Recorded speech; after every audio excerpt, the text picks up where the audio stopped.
For centuries it was a ghost story, told by nomads in the deep desert, the tale of a city so wicked, God made the sands swallow it whole.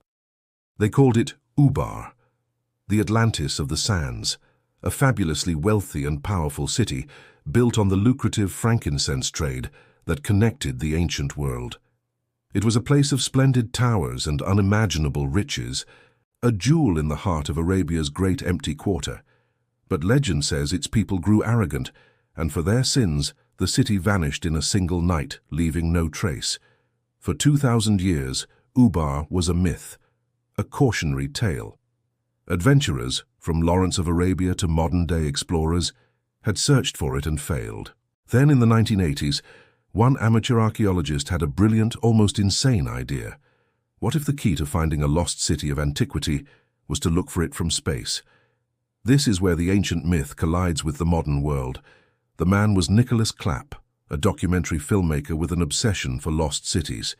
He knew that the camel caravans that carried the frankincense were the lifeblood of Ubar. The city had to be at the convergence of these ancient highways, but the desert had erased them, so Clapp went to NASA. He theorized that the space shuttle's powerful ground-penetrating radar, designed to find water and oil, might be able to see something else.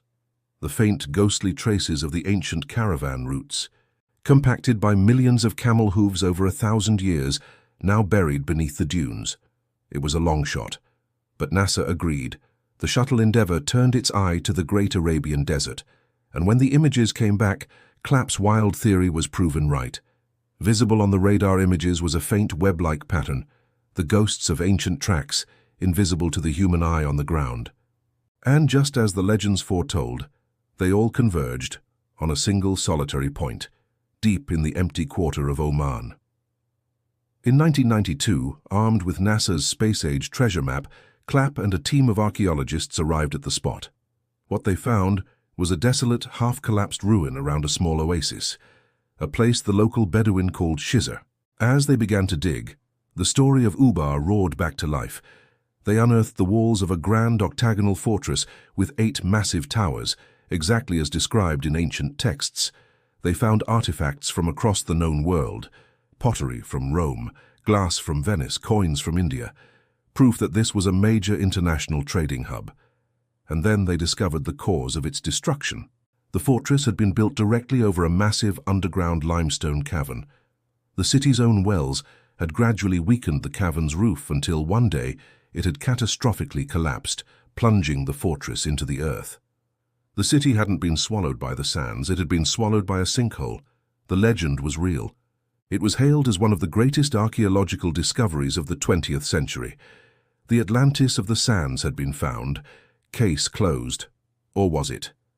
In the years since, other archaeologists have begun to question the conclusion. The site at Shizr, they argue, is too small. It's a fortress, a watering hole, an important stop on the way to Ubar, but not the grand metropolitan city described in the legends. They believe Nicholas Clapp, in his passion, found a piece of the puzzle, but not the final prize. So where does that leave us? The story of Ubar is a riddle within a riddle. We have a myth that led to a real discovery, and a real discovery that has created a new and perhaps even more compelling mystery. The ruins at Shizr are a tangible link to a lost world, a fortress brought to light by a map drawn in the stars. But it's possible that the true Atlantis of the sands, the magnificent, wicked city of the legend, is still out there, waiting under the dunes, keeping its final secrets. The hunt for Ubar is a story where science and legend collide. Do you believe the fortress at Shizr is the real Atlantis of the sands, or is the true lost city still waiting to be found? Let us know your theory in the comments below. If you believe that the greatest treasures are the ones history has forgotten, make sure to like this video and subscribe to Relic Riddles. Thanks for joining the Relic Hunt. We'll see you on the next one.